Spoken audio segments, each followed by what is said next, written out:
I desensitized myself to it.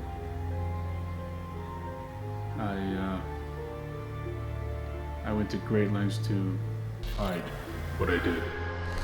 He is pure evil, but you'd never know if you looked at him. But when you hear him, that's another story.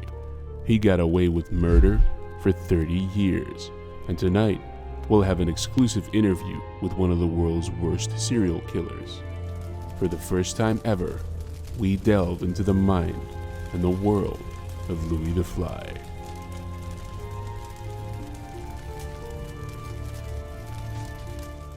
So what was it from the victims that you wanted? I had an obsessive desire. I wanted to torture my victims. It really got me off punishing them. And as my obsession grew, I started saving body parts, legs, arms, sometimes even heads. Louie the Fly was recalling his monstrous past almost 2 years ago in this little apartment in New York. We warn you, some of this footage is very graphic. Police discovered the grisly remains of one of the most horrible crime scenes in American history. It doesn't happen overnight to depersonalize a fellow housefly and view them as just an object for pleasure instead of a living, breathing housefly. It seems to make it easier to do things that you shouldn't do.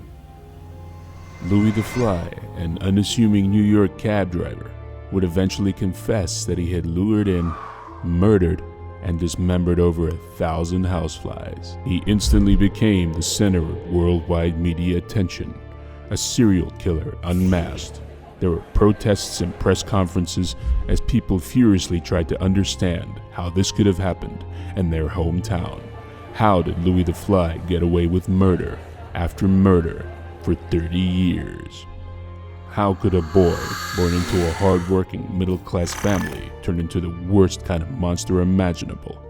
In this exclusive interview, we put those questions to Louie the Fly himself. So we met with him at the maximum security prison where he is currently serving his sentence of 999 years. For the first time, he talks about his crimes and gives us a chilling look inside the mind of a serial killer. At the time, it was quite addictive.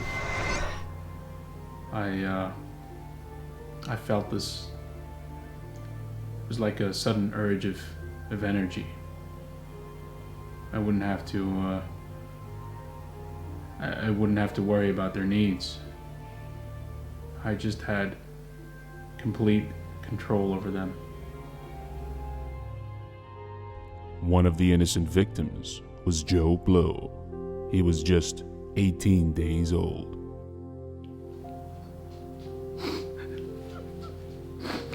Joe was like family to us. As soon as he was born, we welcomed him in our home with open arms. Before we knew it, he was old enough to go to school. He had a bright future in front of him. He really did.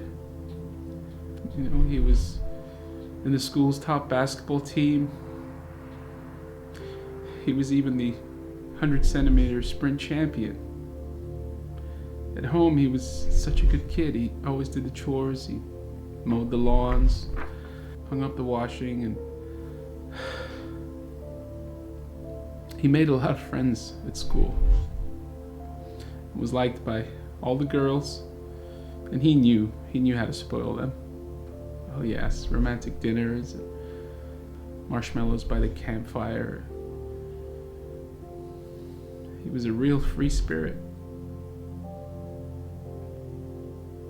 But when he was attacked, he suffered horrific injuries. Not long after he died, his funeral was so moving and sad. Poor Joe.